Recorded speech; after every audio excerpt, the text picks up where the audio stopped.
Hello, Christian Livingstone here, and I'm on kind of a new project that involves primarily this sprinkler head. This is a Rainbird impact sprinkler. I like impact sprinklers, and even though I rent where I live on this property, I've been deploying or employing sprinklers a lot. And I typically use a base stand like this with out in the garden there.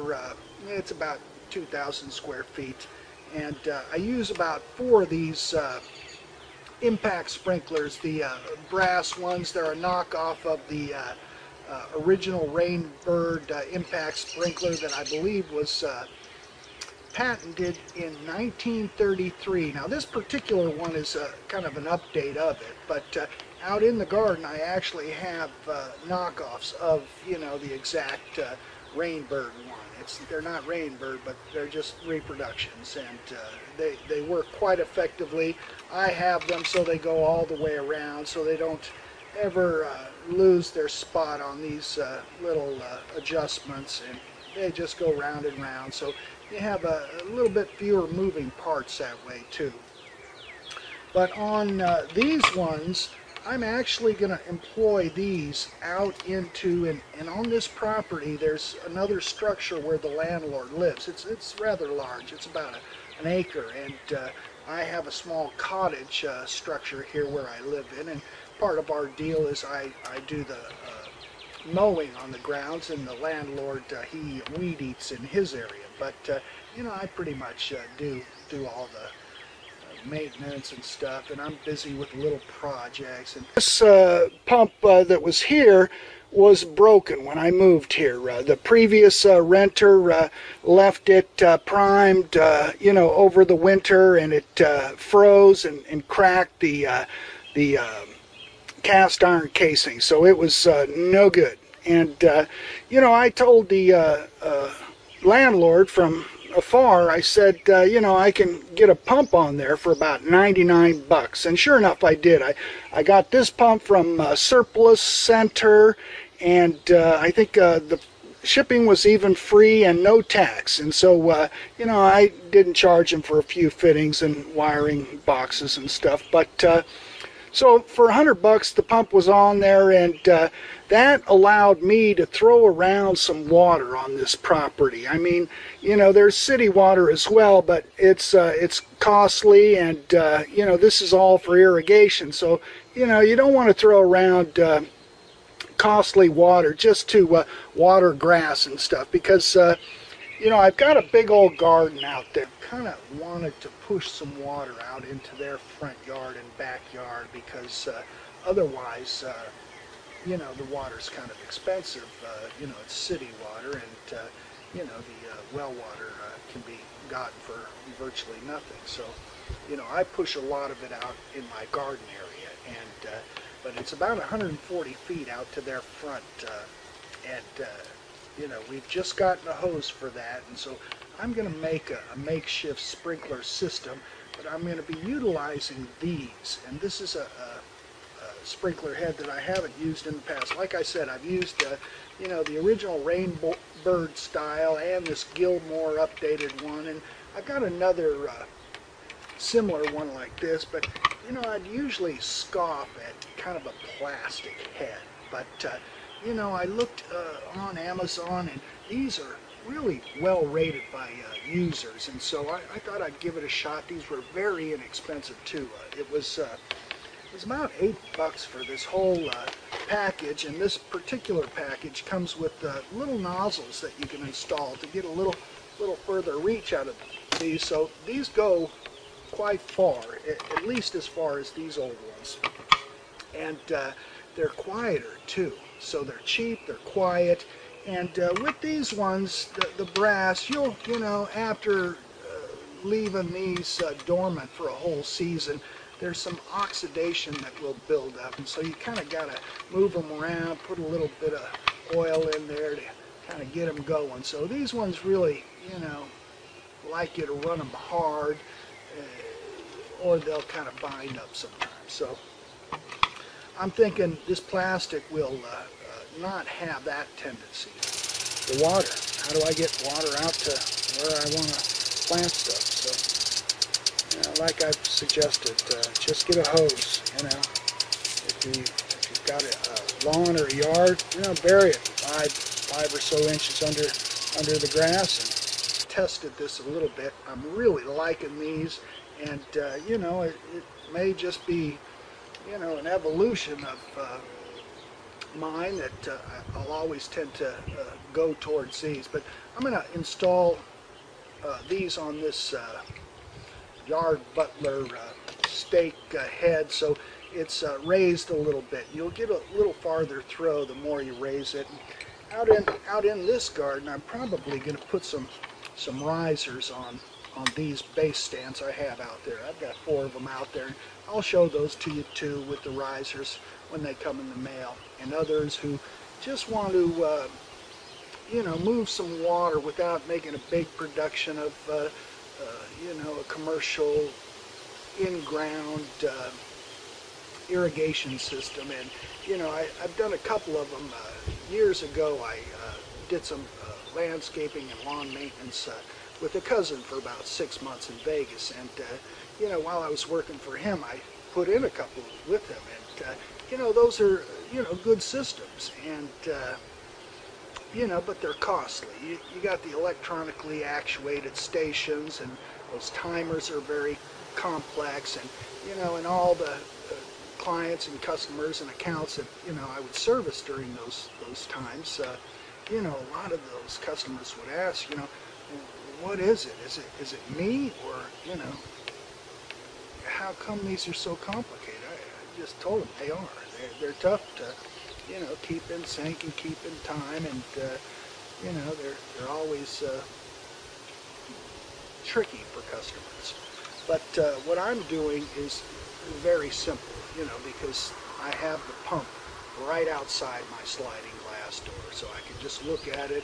It's got a manifold, and I mechanically, physically actuate them whenever I want a water. So it's a very simple system, and I do it in segments, where some segments of hose that I use, just plain garden hose, is above ground, kind of hidden alongside structures and bushes, and then other times I'll just go ahead and bury it about 5 or 6 inches under the ground, and so it still has a kind of a clean, professional, elegant look, because it's discreet, but very simple, very down and dirty, inexpensive. So this is just the introduction, and I'll show you different spots where I'm doing this stuff. And it's that head mounted on that yard butler stake, which kind of creates its own riser, so it'll get up over these lilies. And as you may notice, the one hose just kind of travels along the side of the structure here,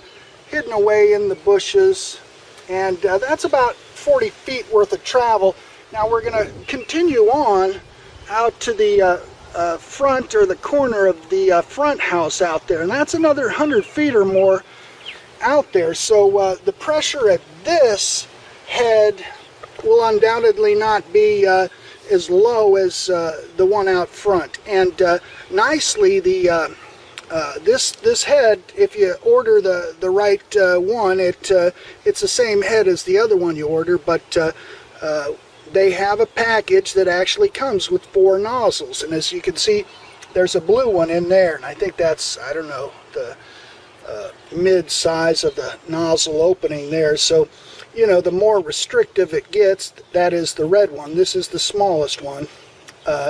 It'll increase the pressure or the velocity at the head. So I'm going to leave the blue one at this point, at that 40-foot point, and because I've already tested it, and it goes out just as far as I want. I don't want it to go any farther.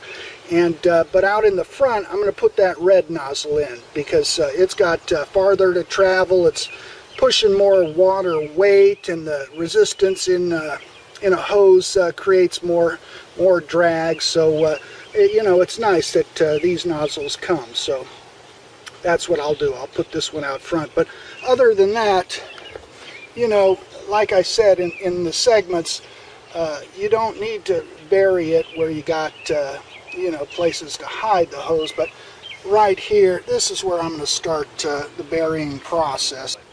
So yeah, I'm having fun with the sprinklers. They're cheap and they're effective.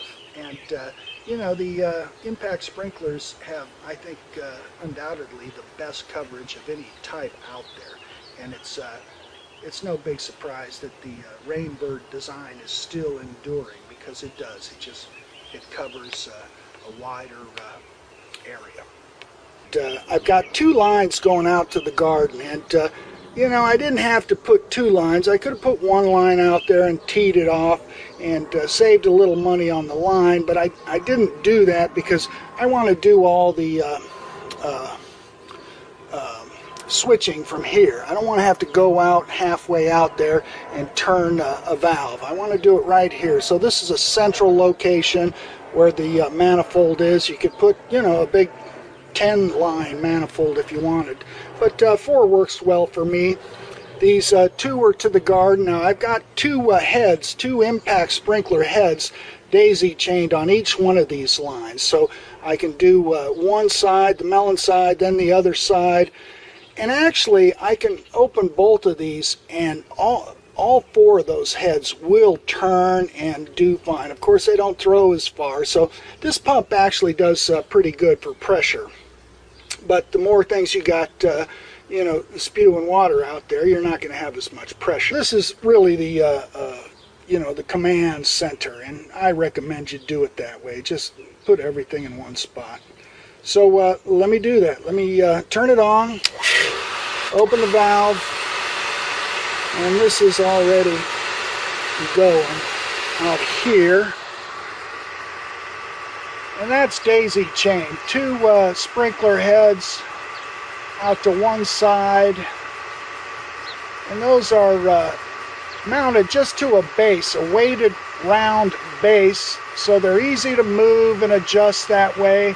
There are spike stakes too, and those might work well enough for me too. I might do those, but I think what I'm also going to do is raise those up with some risers. Just put a riser at that base and see if they'll stay put, because you know, the vines of the melon plants, when they get out there, they get pretty voluminous and they fluff up and they sprawl, and those sprinklers kind of get crowded. And you know, that's what I've done on the other side there. I've mounted a tripod, and you know, that wasn't for the melons. That was because, you know, now I'm planting tomato plants, and that's my row of tomatoes there. I've allotted the landlord a row there, and another one, my neighbor, that's his row, and they all happen to be tomatoes. And they're a taller crop or variety plant, so you know, you got to get over those things if you don't want to spray right into them. So let me turn that on and show you what it looks like to be spraying with that tripod. And you can see it really gets a lot of height and a longer radius when you raise it up there. And so that's really the beauty of these impact sprinklers. They really have a long throw, and especially when you put them higher up. Now, I've got that on a tripod because the impact sprinkler does, you know, have impact, and you know, if that was just on a stake going straight up, it'd probably fall over. But the tripod seems pretty good. I've only had it out there a couple of weeks now, but it can raise up even further, both on the legs and in that middle section there. It can raise up there, so it could probably go about twice as high as that if I really wanted, but lower is better to me. Now, each of those lines, this is one of those lines, and 2 heads on the one line, and they're daisy chained, and you know, obviously the first head on the line is, or on the daisy chain, is going to get the better pressure. So, you know, the tripod gets the best pressure. I almost don't even need that other one going, but right on the corner there, it's helpful. So that one's not even adjusted to get the most distance possible. It could go farther, but I've got it diffused a little, so it's just missed in those two corners pretty much of those rows. And there is some lettuce there. So, you know, lettuce and tomatoes were not something I originally planned for. When I laid out this garden, it was for all melons, just cantaloupe and watermelon, and you know, I'm finding it was too much. You know, I was getting too much of one thing, and you know, I'm a bachelor. I'm, you know, not a real fanatic about organic food or anything. I just wanted to plant some melons and stuff that you don't have to cook. And tomatoes and lettuce, you don't have to cook. You just slice them up, and you know, you're pretty much eating salad. So that's what I got out there. I got bachelor food, stuff you don't have to cook. You know, I'm not, you know, a raw food nut. I don't think raw food, organic produce is a miracle drug and will keep you, you know, healthy for the rest of your life. If you're predisposed to be, you know, have health problems, you're going to have them. I don't care how good you eat. Of course, eating well is helpful. So, you know, I like to eat well, but, you know, I don't scorn a McDonald's meal from time to time, or scorn dairy, or scorn gluten, you know. I don't obsess about food that way, you know. A little junk food won't hurt you. But in this project, you know, like I said before, I'm a fan of the division of labor. And, you know, I'm not saving any money planting my own stuff out here. You know, it certainly would be more cost effective if I just buy some melons and lettuce. But this is kind of an experiment in a laboratory. And like I said, the water's free.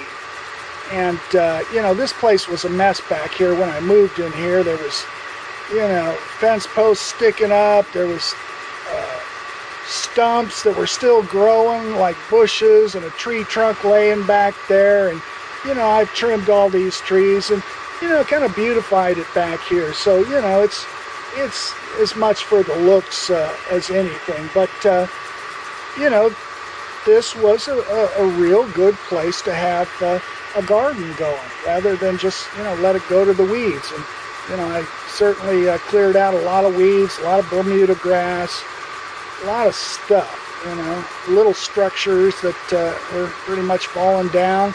They're gone now, and it's all cleared out. I look out my big sliding glass window, and it's very pleasant back here.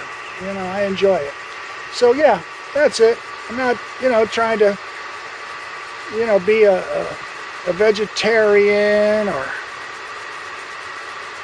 oh, what else? A hippie. You know, other people are in the garden, but this is not a community garden. I'm not trying to, you know, start a commune like that. And this is that new line that we did with the new rainbird heads. And this goes out to the front of my structure, and then the front of the landlord's place. And so this will have two heads on it. And this one here is my handheld hose, but on it I did put one head that has a valve, so I can switch it off and just do the hose, or I can just let the sprinkler go. The hose has a pistol grip self-stop, so I don't even have to change that. But if I don't want the sprinkler going, I can turn it off. So what I'm going to probably do, and maybe I'll get on the electric hand cycle, I'll run all three of these. I'll run these two new heads out front, and I'll run this one which sprays out my back area here, because all three of these heads can be run at the same time, and they're almost contiguous all the way out to the front of the street, all the way back here. And this is a 1 acre property, so it's kind of neat how it does that. Okay, and here we are on that second head out in the front yard, and as you can see, I got the red nozzle in. I put the red nozzle in the other one too. They just do fine. I've run both of these on this one line. This distance right here is about 140 feet. So, you know, that's really not much more than I got in my garden. I thought that might put a little added stress, you know, on the water pressure out here, but it doesn't. They both run fine on one line, two heads, even at 140 feet. And on these particular heads, I'm taking out these little diffuser screws because I don't want any more diffusion from this. You know, you can rotate the